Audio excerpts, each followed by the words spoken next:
Welcome to the Westside Investors Network, WIN, your community of investing knowledge for growth. This is the Real Estate Professionals Investing Podcast for real estate professionals by real estate professionals. This show is focused on the next step in your career, investing. Thank you for listening. And please, if you like our content, rate us on your podcast provider.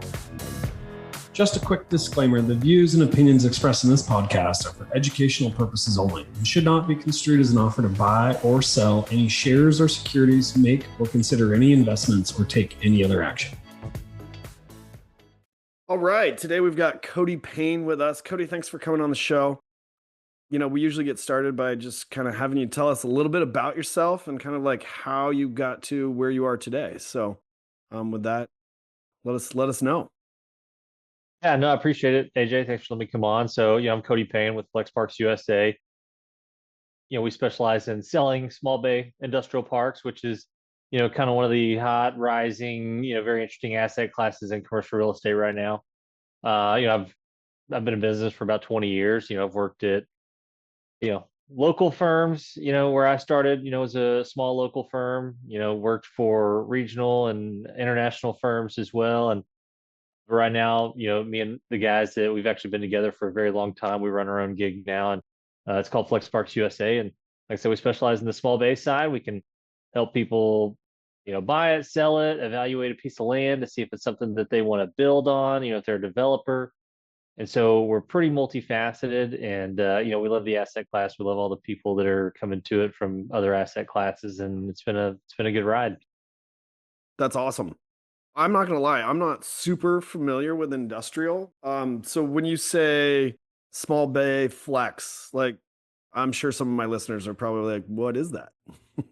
Yeah. So, and it's something that you always see, but I think, a lot of times when people are driving down the road, it's something that they see, but they don't really pay attention to. And so a lot of times these are going to be tenant sizes or suite sizes that are, 5,000 square feet and under, right? They'll have a garage door, a walk-in door. They'll be mostly warehouse, maybe a little bit of office in it. But for the most part, a lot of the tenants that you'll see in there are going to be, tradesman style tenants, right? Contractor-based tenants.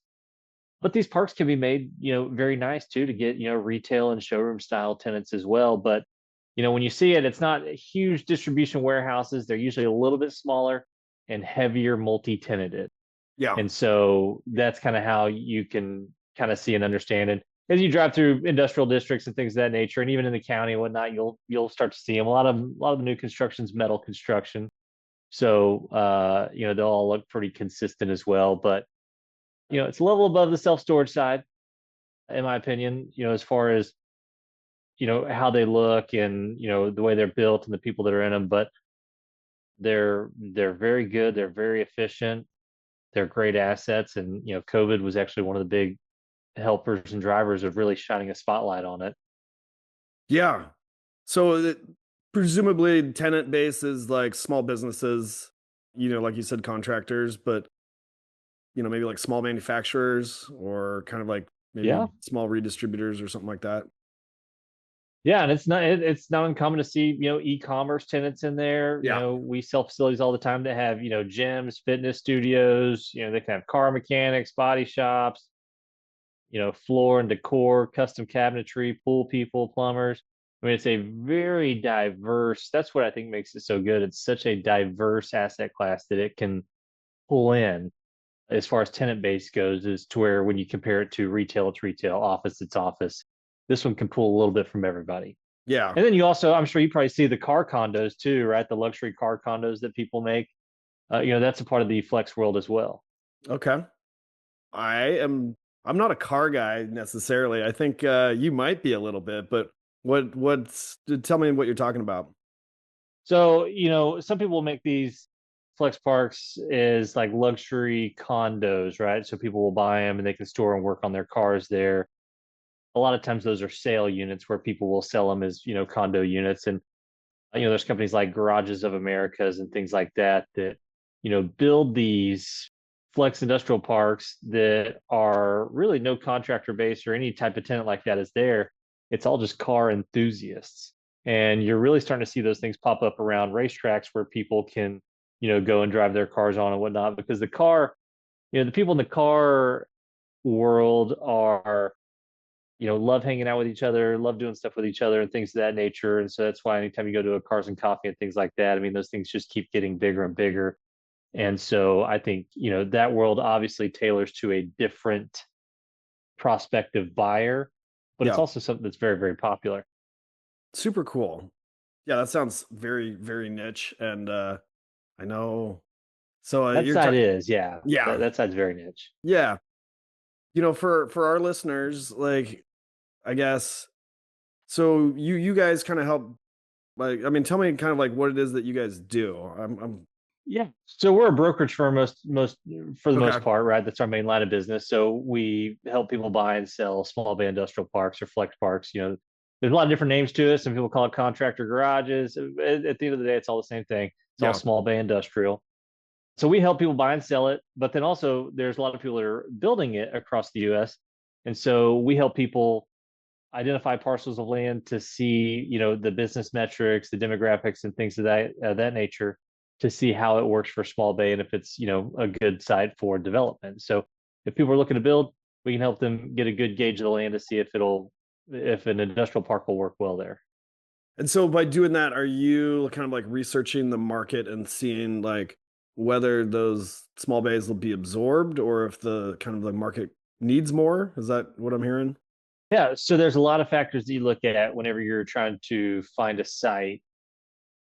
So AJ, say you have a piece of land and you go, Cody, I want to know if this piece of land can have a small bay industrial park on it. So what the first thing we'll do is we'll look to see if there's any competition around there. We'll see who it is, the quality, how much, leased up they are, what their occupancy is, what their rental rates are, what their rental rates are today, maybe what they were 2, 3, 4, 5 years ago. So you get that data, that'll give you a lot of info. And then you want to look at the demographic and the business metrics as well to see, spending patterns, household income, how many businesses are in the area, how many, have been coming into the area year over year to make sure you got good, business growth, business regulation going on. So when you look at all those factors, that'll really give you a good idea of, hey, I can build a nice park here, maybe a basic park, maybe something with some showroom to it. When you factor in all those, that'll give you a really good idea of what you could do there, what you shouldn't do there. Yeah. So and I'm assuming looking at like the local laws on like what type of building you can build and the zoning too, along with that. Yeah, so that's an important thing. A lot of people are building these in the county or ETJ, but if you're doing it zoned, that's going to be a whole nother avenue that you want to take a look at, right? Yeah. Because each zoning in every jurisdiction is a little bit different. Yeah. Some will have permitted uses, non-permitted uses, and so we've seen people build parks where there's a laundry list of tenants that they can't have, right? Like no automotive, no this, no that. And so you want to be careful with that because obviously you don't want to build something that is restricting a lot of different tenants from coming there. And so that's why we like county. That's why we like ETJ. Those are always the easiest to work with. Light industrial is a really good one to work with as well. So yeah, those are very important things to look at.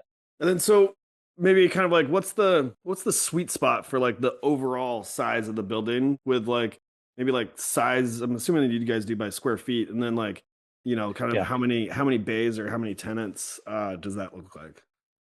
So my favorite size industrial park Is your right is your now is favorite going to the ones that be, make the most money, hopefully? those are the ones that make the most. But yes, our favorite are the ones that do the best. It's a good like political answer right there. Whichever one does the best. No, as far as square feet goes, I like anything from 50 to 100,000 square feet, Yeah. right? There's a huge buyer pool for it. We can usually move those pretty quickly. As far as the tenant base goes, the tenant suite size that I like is around 1,500 to 2,000 square feet.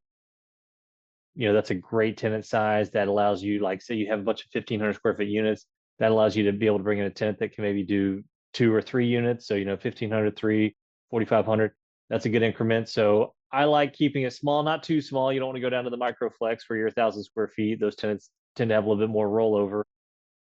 But I like 1,500, 2,000 square feet. And I like parks around, if you're going to build 50 to 100,000 square feet, that gives you the biggest buyer pool. If you're looking to sell, that gives you the biggest buyer pool. But Okay. also you got to keep in mind, if you've got 2,000 square foot units and you got 100,000 feet, you're dealing with 50 tenants. Yeah. So you also got a lot there too. Yeah, for sure.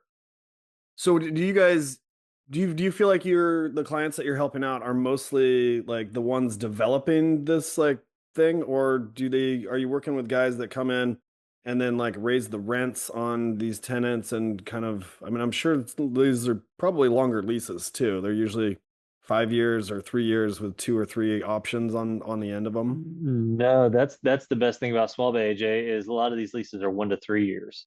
Okay. So yeah, so I mean, that and I've that's what I signed a like about commercial it. lease before, and usually it's like minimum of 3 years. So Yeah, no, and I get that. On the small bay side, you'll see a lot of being closer to 1 to 3 years, probably closer to 2 to 3 on average, which is good because these have had a lot of really good rent growth across the U.S. So if you're signing somebody up with too many options or too long of lease, your rent growth may outrun where they're at on their current rental rate. But yeah, as far as the sales side, I think there's still a lot of opportunity on that for people to come in and raise rates or convert to triple net. That's been really big on the small bay side is, people buying products that, maybe a mom and pops has been running on gross leases for a long time and they'll come in and convert to triple net. We see that all the time. We've done it as well. But there's a lot of opportunity because, there's a lot of small bay out there because it has been around for a long time, but there's a lot of opportunity on the buy side and on the development side. I'm Me personally, I rather buy existing than develop new because I'm a fan of day one cash flow. But to each his own. yeah, I mean, our bailiwick, we're in, multifamily and we're buying stuff that's a C class and fixing it up to like a B class, like doing some value add and trying to bump rents. So that's where like my knowledge base comes from. But like I said, It's the same thing. Yeah.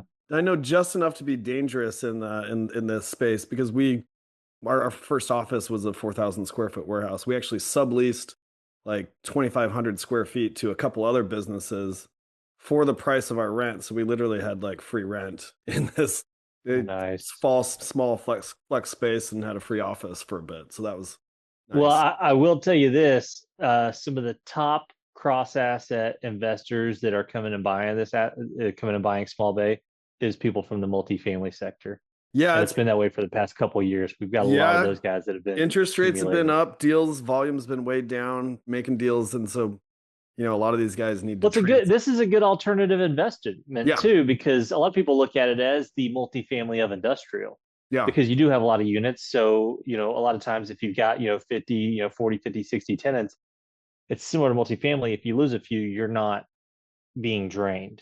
yeah. And a lot of those guys don't have any issues managing it. And so, yeah, it's been interesting the past couple of years how many multifamily people have been buying this asset class. Um, you know, I'm sure that you guys are brokers, so you're dealing mostly with like the buy and sale of it. Do you guys also do the management of it, or is that We don't do typically any a more management. local We've guy? got yeah, that's usually more local people. We do have leasing guys here that can lease the product, but property management, a lot of times that's third party management that people use. There's a lot of management companies that can manage this kind of stuff. Yeah, They like it. They're usually running 3 or 4 or 5% of the gross income on the fee side. yeah, yeah. And I mean, I'm just not familiar with the space, but like, what sort of vacancy, I guess, do you guys run into? Like, So or do you yeah, do you see? and no, that's good because actually we were pulling those stats today because they kind of change obviously from state to state and area to area, right? Yeah, Just like multifamily does. I'm sure it kind of varies. Across the US, you're probably sitting a little over 5% across the board. And to be honest with you, that's how it's been for a long time. And you got some areas that are sitting higher than that. And the only reason for that is because of all the new construction. And so when a small bay park is built, it's immediate vacancy. So because there's not always as much pre-leasing going on, and so it is similar to that fact in multifamily and self-storage, as to where if you have a lot of supply come online at one time, it can bring that occupancy down across the board, even though it's not actually at that occupancy. It's just whenever that much square footage gets added on, it can bring it down. But no, across the U.S., it's doing very well. It's had great positive rent growth over the past 7 years, good annual rent growth, good rental escalations. good renewal probabilities for the most part, meaning, the average, if a tenant's going to renew or not, what the probability is that looks good across the US in many areas. And so the stats for it are very, very good. And, I think it's because there are so many people, as you know, I mean, how many people do you know that have like 5 businesses, or, that run small businesses, or people that move out of their garage and go into a little warehouse? Yeah, exactly. And so that's why these have been so good, because they're great for the entrepreneur, they're great for the new businesses, and all these major metros and areas that keep expanding. That's just more and more small bay that's needed out in those areas. Yeah. Well, that's super cool.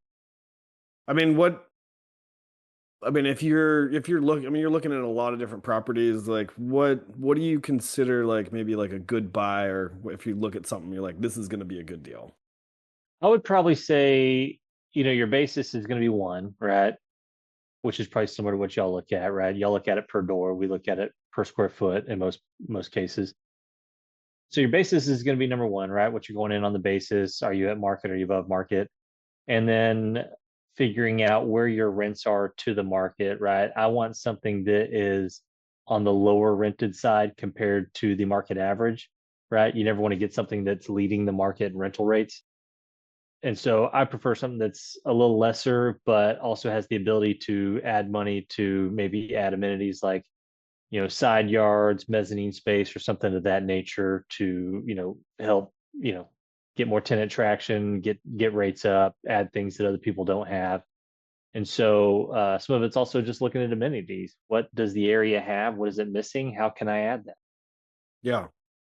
You mentioned like mezzanines and side yards. What sort of other kind of are those the two main value adds? And when you say side yard, I'm assuming, I mean, maybe Yeah, describe what side side yard yard is. is. Yeah, so it can be, it's sometimes a side yard, sometimes it's rear yard. So, some of these projects will have an area where you can have a fenced in yard space to it, right? So Yeah. if a contractor is renting the warehouse, they love having a fenced in yard to store materials, equipment, trucks, Vehicles, whatever it is. connexes. And so, oh yeah, yeah. And so if you've got that ability to add that, that can be huge. That can improve your rental rate, improve your renewal probability, your tenant retention. All that's great. Sometimes mezzanine space is a good thing to add as well, right? Which is, additional space for storage or office or whatnot. Those are the two main amenities that you can add on to an existing park, right? You can't go in and raise the ceiling height from 16 to 18. But those are the two main that I like to look at. And then if there's areas to add additional parking or even industrial outdoor storage. Okay. I mean, is there an opportunity to go in and charge for parking with these spaces? I mean, I Oh know that yeah, you can't yeah, really park, because and they typically have like a garage door, right? Like that's why. yeah, and I will tell you, most small bay parks are underparked as it is. Yeah. So that's a huge amenity to go on and add. And so I've seen people buy projects that have maybe a little bit of extra land, and they'll carve out some more parking and even charge for it.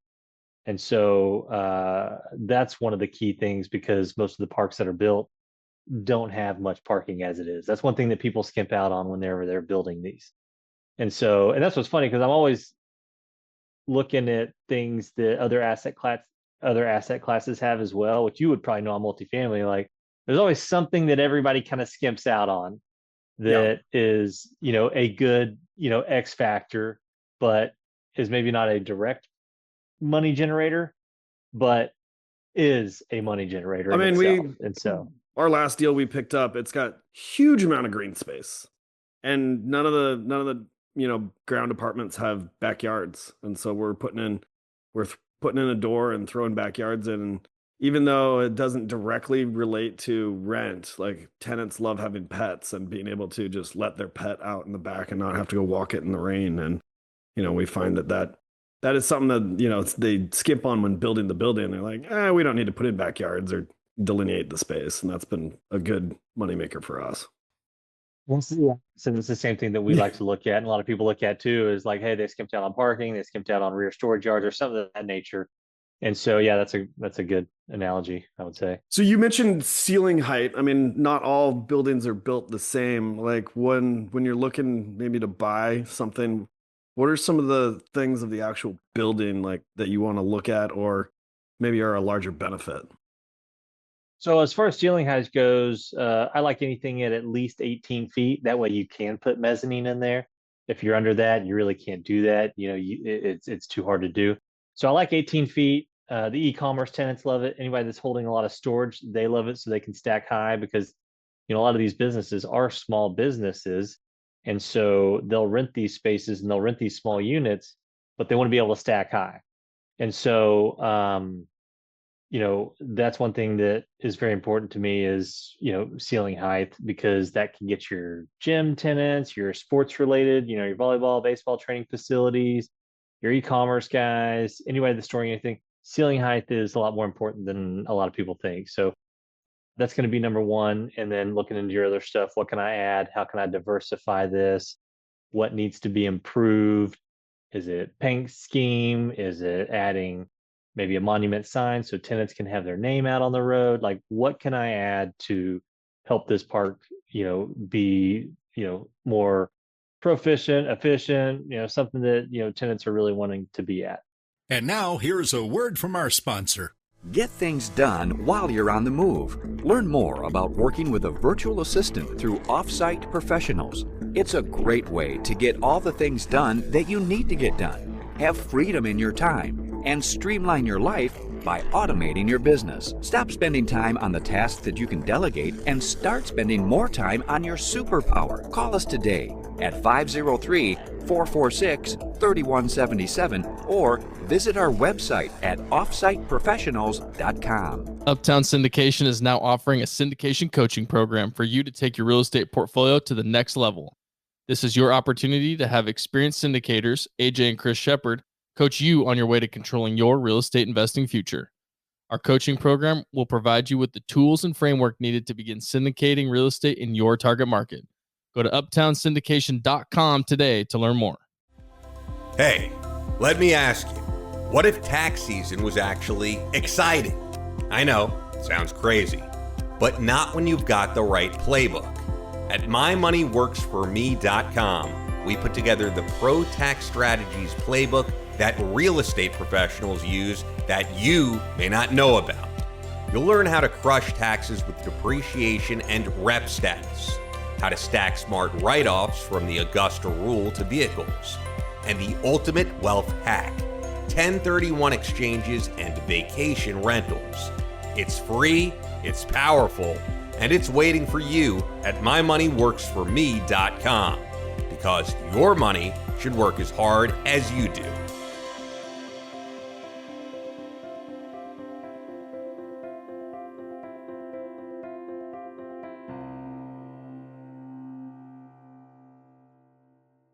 Nice. Yeah, that monument sign and getting, advertising up. Some tenants probably want to be advertised, and some are like, yeah, we don't really want anyone coming here. And in a lot of cases, AJ, tenants will pay for that monument slot. So we just sold a park not too long ago where they were paying $50 and $75 a slot. So, it's an additional revenue generator as well on top of being an amenity. Yeah, that's awesome. Do you ever run into like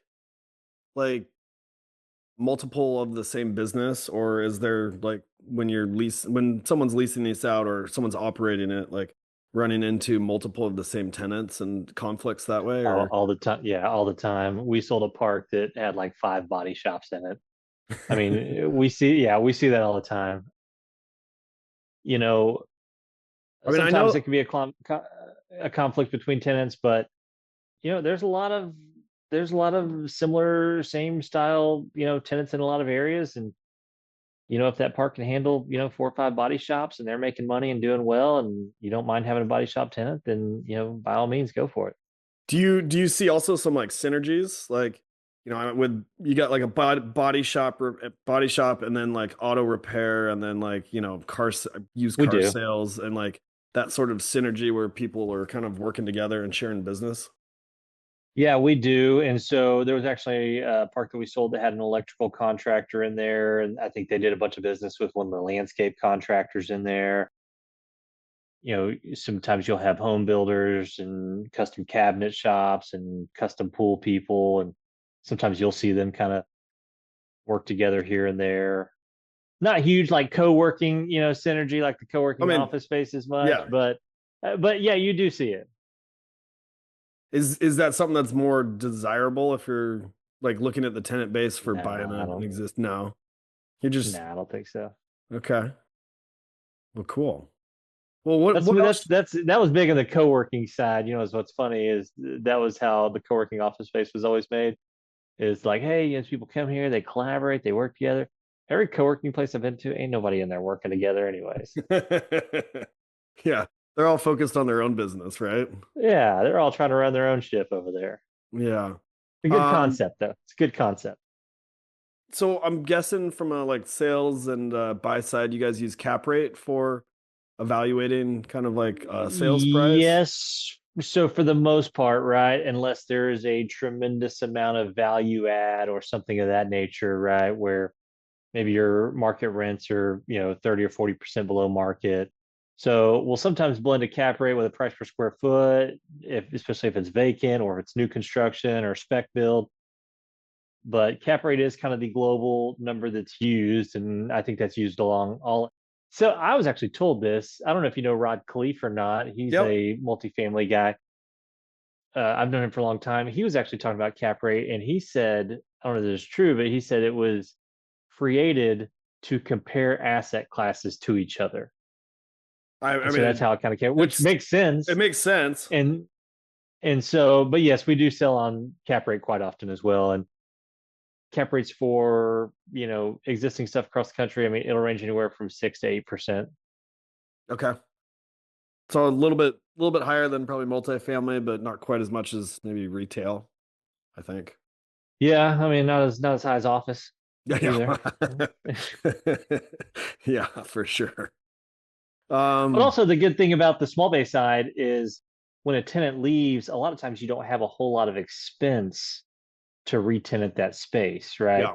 Is to where multifamily and retail and office, sometimes you're having to recarpet, repaint, refix, do whatever.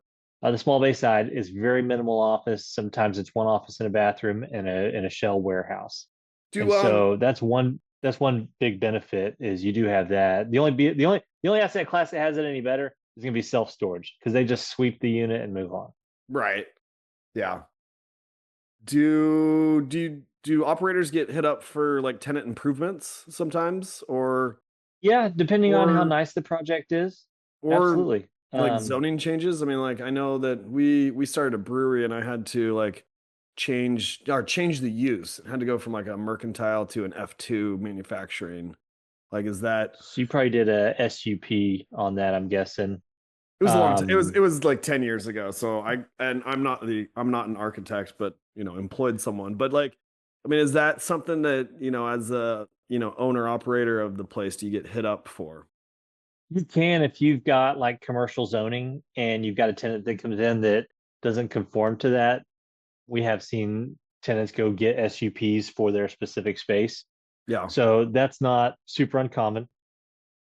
As far as tenant finish out goes, the only time you really see that is in the significantly higher end small bay side where it's more, showroom and getting some of those retail tenants and things of that nature. That's where we'll sometimes see, some TI allowances and things of that nature, but it's very, very minimal TI for the most part. Yeah. Very minimal.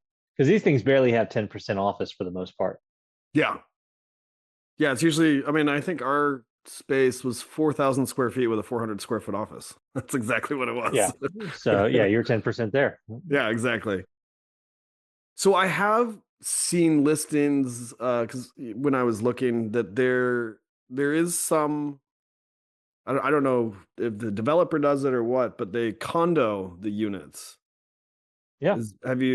Can you tell the Yeah, listeners we've worked on those. Yeah. So sometimes, and obviously you want to be in an area that has the buying power, right? Because as you know, that's what sometimes makes renters as compared to purchasers is that buying power. And so yeah, we'll see people build these parks. And I think like in a lot of these flex spaces, you get newer businesses too, right? So in order for someone to like buy a space for their business, they've kind of got to be established.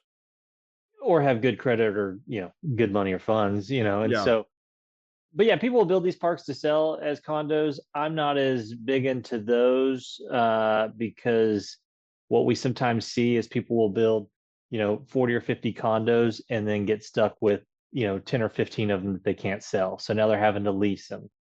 And then selling a leased condo doesn't sell for as much on an investment side because it's a condo. But you do see that, that can be really, really good. Where I see the condos also struggle a little bit is when the economy, has a little bit of hesitation or has high interest rates. It's so much easier to go sign a lease than to buy a condo. Yeah. And I think that's what, residential and multifamily is seeing a lot too right now, is because of the prices of homes and interest rates and things of that nature. It's just so much easier to lease. Yeah, for sure. So less headache. You don't got to open up all the books and tell them how much you made and this and that. And, but a majority of the small bay is leased. And so I'm hearing you're not a big fan of the condoization of it. Have you seen any operators like buy up a bunch of the condos and then turn it back into like kind of running the HOA themselves? No, what we usually see is the leftover condos that they lease, we just sell in a portfolio. Yeah, okay. As an investment. And so, but for the most part, there is an area for condos, there is a market for condos. There's a lot of people that love diversifying into these from the residential side or whatnot. But I'm looking at it from a builder's perspective. And if you're developing it, if you're going to do condos, you want to do, a certain amount of units. You don't want to go overboard doing too many units where you're sometimes getting stuck with some, because as you know, what can happen in condo communities too is sometimes when these turn into lease projects, you start having various investors buy more and more of them. And now you've got a condo community that's got 15 different owners. And over time, it just battles for who's the cheapest rate. Yeah. And so that's a risk that you run in the industrial condo side. Yeah, it's a race to the bottom on the lease aspect. Yeah, I market crashed in 2008. I bought some residential homes and I bought a duplex in a duplex community. And this duplex community, AJ, every single one was an investor from somewhere else across the country, it seemed like. And it was just a battle for who could do the cheapest rent. Yeah. And I wanted out of that. I wanted out of that duplex so badly after I got it. And it's the same thing with any condo project, is they can turn into that very easily. And when you have the exact same product owned by 20 or 30 different people, it becomes a race to the bottom. Yeah, my experience with condos is that typically the HOA fees, if you're renting it out as an investor, you kind of double up on the management, and the HOA fees just strip out the profit from it. So I'd imagine it's I'd imagine the HOA fees probably aren't that much on a condoized flex space, but I mean, they're there and you're not getting away from them, and typically don't have that much control over them. That's correct as well.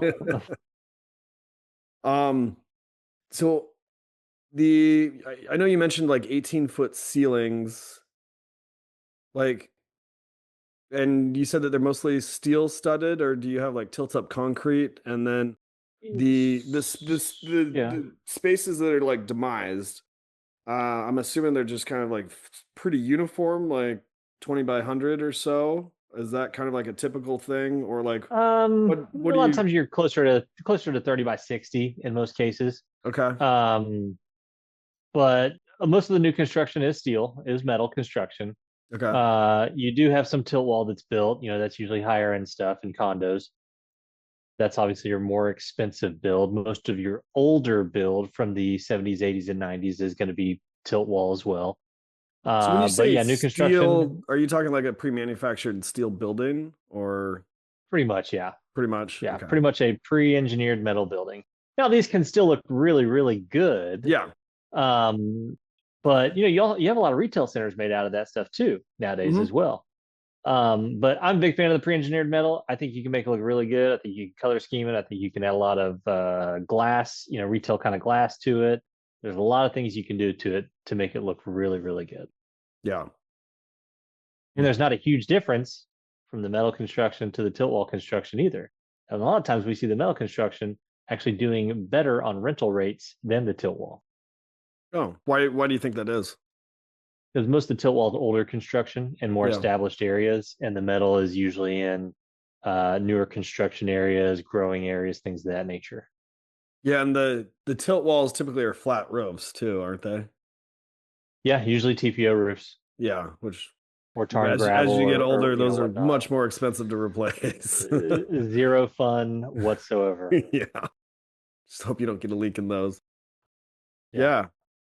So, I mean, do you often get tenants that the reason I was asking about like the building construction is like, are those demising walls of the units like absolutely necessary? And when you do get a tenant that takes up 2-3 spaces, like, can they just take out those demising walls completely, or do they just punch in Now, doors? if you build it without if you build it without, poles or pillars, I mean, yes, you can. Even with them, you still can. And so the metal construction side is very easy to stack units onto each other. And the tilt wall too, because a lot of times those have a clear span roof that, don't have any center columns either. So there's not a huge issue on combining spaces. Okay. It's just finding out, where the plumbing is, if that needs to be capped off and things of that nature. Is it pretty common for tenants to combine spaces, or is that pretty unusual? Oh yeah. Yeah. No, all the time. All Yeah. the time. Okay. You'll see them combine multiple, sometimes downsize. Like, oh yeah, that's what makes it flex. Yeah, right. That's what you call it. It's flexible. And so it's flexible industrial warehouse. It's not like growing a family, right? Like you're growing a business, and a business can grow, 50, 100% per year. And all of a sudden, you need more space. And then it can also cut Go in the half other- very yeah. quickly too. So that's why I think these parks are so good for tenants, especially small businesses, is because they give you that flexibility. Yeah. That expansion and downsizability. Okay. So, I mean, I hear a lot of positives about it, but what do you see as like the main risks of these type of investments? The main risks we see are sometimes when people are cutting too much cost and building too basic of a product. So can you describe what would be too basic? Yeah, just making a straight up metal warehouse, no anything to it, no good color scheme, doing a rock and gravel driveway that's kind of that sand and gravel caliche mix, not concreting it, just cutting every corner in the books. I mean, I've seen parks that are built and have one shared restroom on it because they didn't want to plumb and put a restroom in each suite. And obviously when they sold it, they found out why you want to do that. And so there's always, like any construction project, you can always cut corners on it. And sometimes when you cut too many corners, it's, it can turn into a problem. But the other thing that people probably run into is, not hiring the right management or leasing company, and that's any asset class. Yeah. And so you want to make sure that whoever you have running the park is familiar with it, knows how to market it, knows how to lease it, and knows how to maintain it. But other than that, I mean, people right now are wildly successful with a lot of these projects. Yeah. Okay. That's interesting, like having a bathroom in each unit, like something I probably wouldn't have thought about. It's important. I mean, like, do you put a kitchenette in each unit and like a little break room too, or leave that up to the tenant? You just want to leave that up to them. Just put a restroom and a sink and an office and move on to the next. Okay. Well, cool. Well, fun stuff. Is there any other questions that like I haven't asked that I should ask? No, I can't. I mean, you covered quite a bit. Debt's friendly on it right now too. Like debt's friendly. I mean, obviously you're not getting Fannie and Freddie. You're getting traditional conventional loans on this kind of stuff. So like you're not getting SBA. Regular bank loans. Regular bank debt. CMBS. Yeah. CMBS, local banks, life insurance. Those are the kind of guys you got to go to. And it's all friendly. We don't really have people have issues getting loans. But no, I mean, I think we covered quite a bit. I think you asked a lot of good stuff. Cool. Well then, I will get on to our last 4 questions. So the first one's like, what's one piece of advice you would give to your 25-year-old self? That I was very impatient when I was younger. And so try to have more patience, try not to force things, try not to go too far over the ledge and, making things happen that, things progress, things work. Because, when I got started, I was 18 years old. So I was really young, right? And I felt like I didn't get a lot of business because I looked so young and I was so green. And so I was always like, man, I just can't wait till I'm older, right? I can't wait till I'm, almost 40 or something like that. And I can tell you now, I don't think that's the case. I got osteoarthritis in my knees. I got a creak every time I, move a shoulder. Just enjoy the time and just stay patient. Yeah, I like that a lot. I definitely wish I was 18 again. I know, right? All right. What was your first entrepreneurial endeavor? It was taking all the money that I had made from early on and buying residential homes when the market crashed and duplexes. And so every dollar I made, because I didn't have enough money to buy a commercial real estate property, And so, but I was buying homes, I'm out here in DFW. And so, I mean, I was buying homes at 25,000, 11,000. Like I was getting really good deals. And that was my kind of first endeavor in owning real estate and becoming a owner, manager, leasing agent, even construction worker, doing my own work to the houses because I don't want to pay, somebody else to put in cabinets or, do drywall work or something like that. So that was my first entrepreneurial experience. And, you look back on it and there were a lot of times where you're like, gosh, I just want to get out of this thing or that, but it was actually fun. Had a lot of good time and good memories doing that kind of stuff. My brother and I, when we first started out, it was all DIY. I mean, it was get your hands dirty, learn how to do it. And, that knowledge that we have now that like, we know how long things take because we did it. That hasn't changed. It makes you respect a lot of things that you were always like, why is this taking so long? And then you go in there and paint an entire house yourself and you realize why. Yeah, exactly. Cool. Well, the next question is, how has your formal and informal training shaped your journey?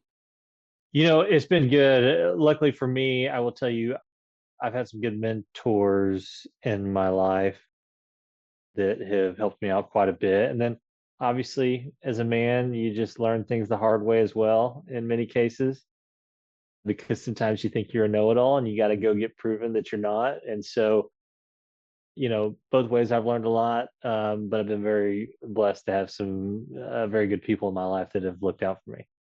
That's awesome.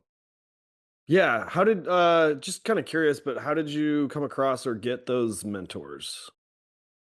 I mean, one was just one that I was younger, and I think he was a guy that just, liked me and saw, the motivation that I had and the drive that I had, and knew that I just needed kind of the tools and the things to put forward on it. The first place that I worked was a local real estate firm, and a lot of people wouldn't hire me because I was out of high school. I didn't have a college degree, and this guy did. And so he saw that I had drive, I had motivation, and so he put time and effort into me, and I worked for him for 10 years. I enjoyed my time with him. Cool. That's awesome. I hear a lot of people that maybe take a job that's not as much to like gain that knowledge and work with the people that you're gonna help you understand like what to do later, and it's gonna be pretty valuable. All right, last question. What was your biggest mistake and what did you learn? Biggest mistake, I had left a real estate firm. This was probably 10 years ago. I'd left a real estate firm, and this is actually when I was working with him. I left a real estate firm to go work for another guy that had promised all these great things. AJ, they promised all these great things. And then you go over there and there's nothing there. And so, sometimes it's easy to kind of look out and go, oh man, they got it all. They're doing great. They're doing all these things, but it's not always what you think it is when you get there. And so you never want to expect someone to give you business. It's always, business is always earned. It's never handed to you. Yeah. Well, and the grass is always greener on the other side, isn't it? That was it. And I literally left there pretty quickly. So I wasn't there very long.